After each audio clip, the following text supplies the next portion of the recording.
Well, hello, YouTube. I'm Vince White. I'm an employment attorney, and today we're talking about gaslighting, specifically gaslighting in the context of employment law, right? And that's going to mean, for our purposes today, in the context of workplace sexual harassment and workplace discrimination. So, this is a term that's it's very heavily used in the context of the Me Too movement. It's very really heavily used on Twitter all the time. But a lot of people who aren't the Twitterati, so to speak, the people who spend their day, a night, and every waking moment on Twitter, a lot of them, a lot of us who don't do that might not know the definition of gaslighting, and I think it's very important. So one of the more popular definitions, and there is a great deal of disagreement as to the specifics on this one, but one of the more popular definitions reads as such. Gaslighting is a form of psychological manipulation in which a person or group covertly sows seeds of doubt in a targeted individual, making them question their own memory, perception, or judgment. So, what does this look like? You go into work, something happens. Somebody commits an act of discrimination against you, somebody sexually harasses you, whatever it is, it happens. You were there, you know what happened. So you report it to HR. Right off the bat, HR, which only exists to keep the company what? Keep the company what? Safe. Is HR there to protect you? No. Do you think it is? You're a fool. Don't think that. It's stupid. HR exists to protect the company. Occasionally, HR will protect the company by helping you. Occasionally. If helping you helps the company, HR will help you. Much more likely, HR is there to protect the company from your claim, from your legitimate claim, right? So you go to HR, you make your complaint, and the HR rep says to you, I don't think that's what happened. I think you're mischaracterizing it. I've spoken with witnesses, and they say that that's not really how things went down. The facts. I mean, the words you were recounting to me, those may be accurate, right? But the way you took them, your perception of what those words meant, how they made you feel, not legitimate, not real, not discriminatory, not an act of sexual harassment. We all agree. We, the workplace, we HR, we the witnesses, all agree. You're making a big deal out of nothing here. Really? That's interesting. Could you perhaps have arrived at that conclusion because it helps to protect your employer, who it is your job to protect? Right? And this is very common. Right? This is very common. This is especially common in situations with sexual harassment. That comment was friendly. It was a friendly hug. Oh, I didn't mean anything by trying to rub your shoulders. That wasn't sexual in nature. It was a bonding. I thought we were friends. Don't touch me. What's wrong with you? That's the kind of stuff they do. Like some creepers trying to rub your shoulders at work. That's not appropriate. That's not. Did you invite that touch? Did you consent to that? I bet you didn't. I bet you didn't. And here's the thing. People who want to protect the employer, who want to protect the person who did that, the individual maybe even, they're going to be prone to be, oh, you're making... Listen, yeah, he probably shouldn't have done it, but it wasn't a big deal. You're really taking this too far.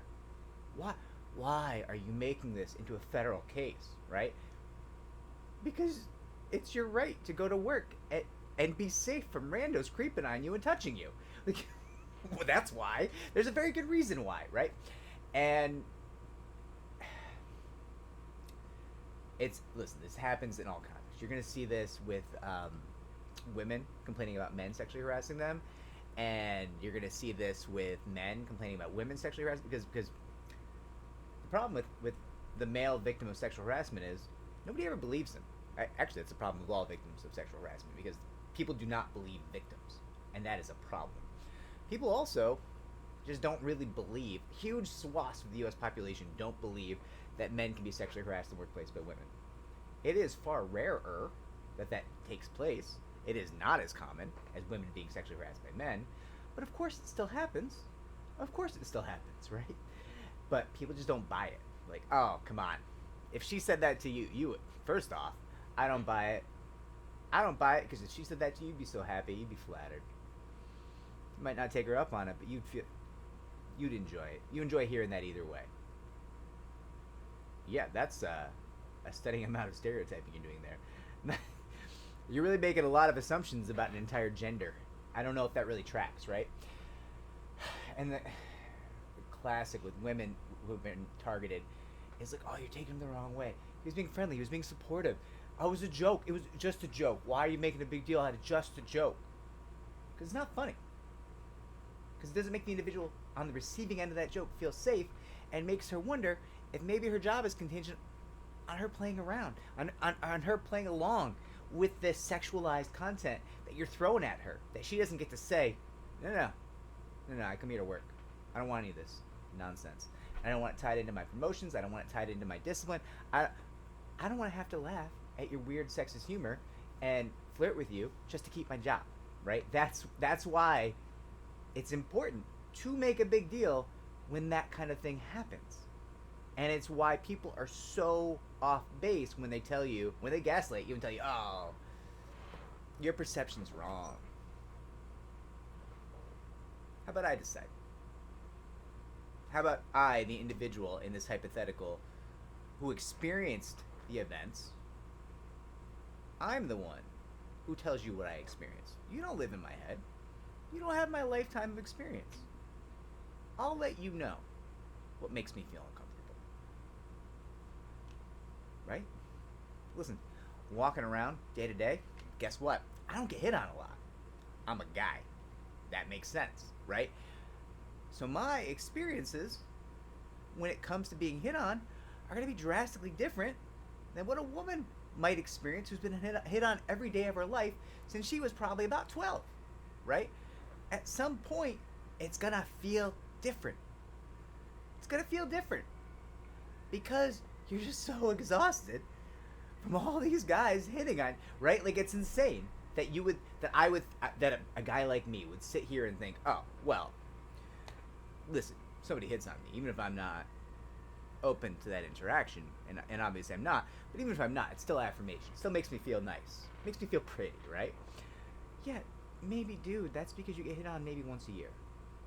It's not exhausting or threatening to you for a variety of reasons, including you don't get hit on that often, so you don't get exhausted by it, and two, you weren't raised to be afraid of this kind of interaction for a variety of very concerning reasons, and so you don't come into the interaction with the same level of concern and fear and anxiety that many women might experience, right? So no, you don't get to tell people your perception's wrong. That is gaslighting, right? Factual differences, like if somebody comes and says, oh, Steve sexually harassed me, and the response is, Steve is in Barbados. What are you talking about? That's not gaslighting. That's a factual dispute, right? But if the complaint is, Steve sexually harassed me yesterday, and the response is, no, you're mischaracterizing those comments about your butt. Pardon me? What? How about the recipient, the person who was targeted with the comments about her body, gets to decide? I mean, are we kidding? I cannot stress enough. Gaslighting is real. It is in the toolbox of so many incompetent HR professionals. It is something where large groups of people will band together to isolate the person complaining, to band together and say, no, that didn't happen, and we're not going to be your friend anymore, and we're not going to talk to you, and we're not going to be good coworkers anymore because you're saying this happened. That happens. People routinely engage in that behavior. It is a disturbing aspect of the human psychology that humans will circle the wagons to protect someone who did something bad. Why? I don't know why. Maybe they like it. Who knows? Maybe they just don't want the strife, the conflict in the workplace. Who knows? Maybe they feel guilty of doing their own bad things, and they figure if they protect him, He might protect them in the future. Who knows? I don't know. Not a doctor, not a scientist. But I know this happens because I see it all the time. Don't let them do this to you. You are not crazy. Your perceptions, your experiences, what you experienced because of what was done to you is real. It's real because you experienced it. Right? They can't tell you you're wrong. You lived it. You were there. I hope this helps. Someone who's been watching the channel for a while did kind of ask us to talk about the gaslighting. It's something I brought up before, but I don't think I've ever spent... I mean, I've spent 11 minutes on it now, so I know none of you are going to watch this video. But I hope it helps someone, somewhere, someday. And if it does help, consider liking and subscribing. That really helps me to help more people just like you. I will check the comments down below. If you have a gaslighting experience, comment. If you have questions about gaslighting, if you want to bounce what you experienced off someone and say, hey, do you think that I should talk to a local employment attorney? I'm happy to talk to you, right? Tell me what you experienced. I'll tell you if I agree with you. Odds are I'd probably agree with you. Very rarely does someone who's experienced this kind of thing in the workplace call me up and I'm like, hey, I think you're off base, right? It happens occasionally, right? Occasionally people just mistake a comment. That could happen. It's incredibly rare. Okay? Good luck, everyone. Take care.